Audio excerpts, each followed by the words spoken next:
features.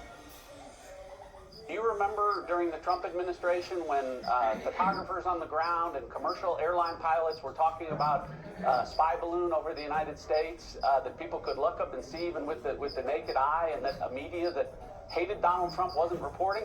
I don't remember that either because it didn't happen. As I said to you earlier, this was unprecedented.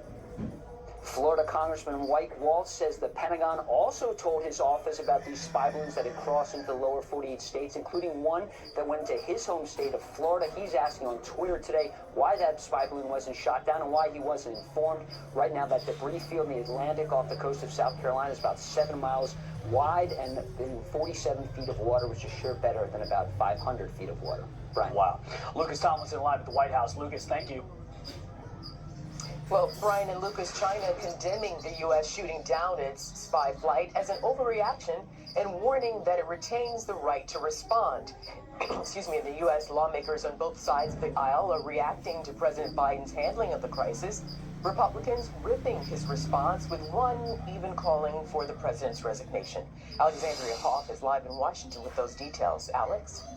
Hi, Arthel. In a statement, China's foreign ministry called this an attack on a civilian airship. So yes, they're still going with that story, adding that China, quote, reserves the right to make further responses if necessary.